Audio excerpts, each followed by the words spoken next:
So on page 180 of Starlight, the exercise we're going to look at now is proofreading.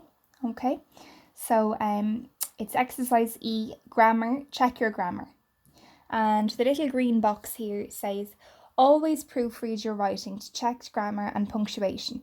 Make sure you use capital letters correctly and check punctuation in and at the ends of sentences. Common errors include incorrect apostrophes, the wrong choice of homophone, and verbs in the wrong tense. Okay, so what we're going to do is quickly go through the meanings of what this little paragraph has stated. Okay, so proofread is to reread over your writing before you hand it up for the teacher to correct or before you show it to somebody else. Okay, you want to look out for grammar and punctuation. So grammar and punctuation, this will include capital letters correctly. When do we use capital letters? We use capital letters at the start of a sentence and for proper nouns, okay? And check punctuation in and at the ends of sentences. What constitutes punctuation? Punctuation is speech marks, okay? It can be question marks, commas, apostrophes, exclamation marks, full stops, okay? That's all the little signs that we use in our writing. Common errors, so things where people regularly go wrong when they're writing, are that they include incorrect apostrophes, so that they will put an apostrophe in the wrong place. All right, so if we remember learning about its and its, those two words, so you have, let me just write them down here. This is just an example now of how you could use an apostrophe wrong. ITS and ITS with an apostrophe. What's the difference between them? It's means belonging. So for example, that is its bag. If I was talking about the dog, and I didn't use his or her, I might say, oh, that's its bag. That's the bag belonging to the dog. IT apostrophe S is short for it is. The abbreviation. You often find an apostrophe when you've condensed two words into one. Instead of it is, I've broken it down into it's. Okay, that's just an example of how people could make a mistake with an apostrophe. And then the wrong choice of homophone. Now, the homophone are the words that have the same sound but look different. So, for example, bear and bear. So there's lots of these now, but this is just one example. So bear, B-E-A-R, versus B-A-R-E. Okay, this one is an animal, like a grizzly bear, polar bear, okay, a panda bear. Winnie the Pooh is a bear, right? That type. And bear would mean, the other bear would mean plain, kind of like uncovered. Like if you walked into the class, if we walked into our classroom now, and looked around, we might say that the walls are very bare. And the reason for that is that everything has been taken down from them, okay? And there's nothing up, there's no decoration or anything. They're bare, right? Now both of those sound the same, bear and bear, okay? And you might say, how am I supposed to know which one?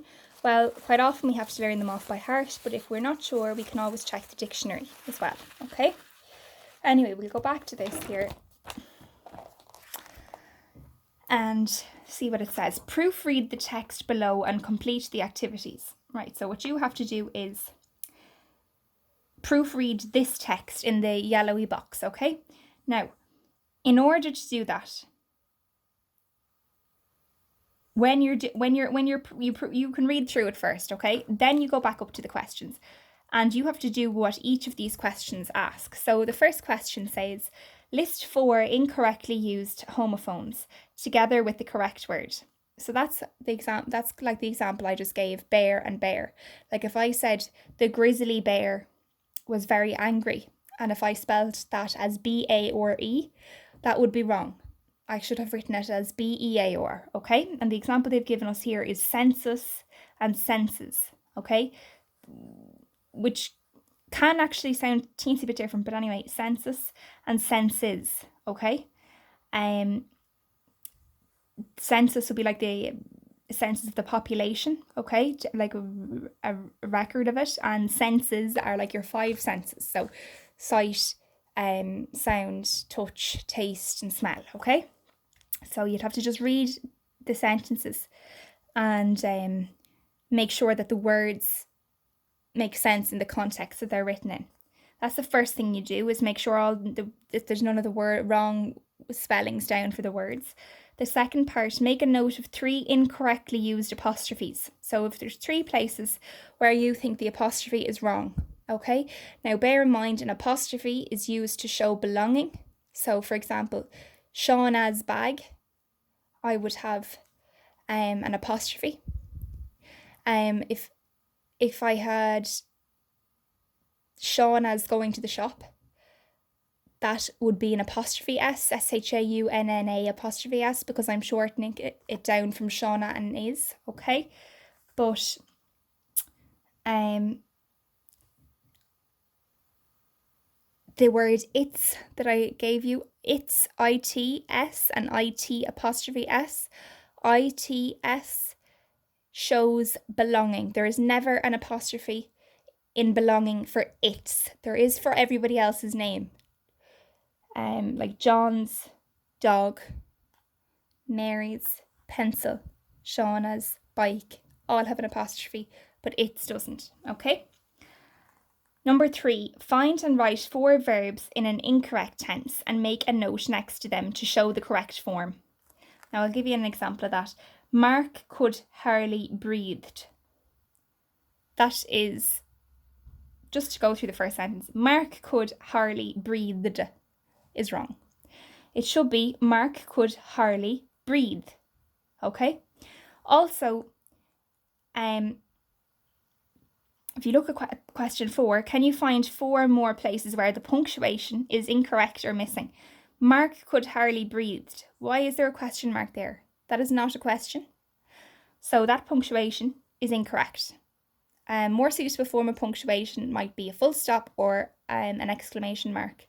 Okay? Write the text with no errors. So they're the things you have to do. You have to read the text first. Okay? Then you do part 1, where you list 4 incorrectly used homophones or words that sound similar to each other but are spelled differently. Okay? So for example, bear and bear, senses, senses. Okay? Number 2, make a note of 3 incorrectly used apostrophes. So you just write down, just pretend the word Shauna's was in that, okay? Shauna's, and write it up here, Shaunnas, right? And there was no apostrophe in it. Or, yeah, okay?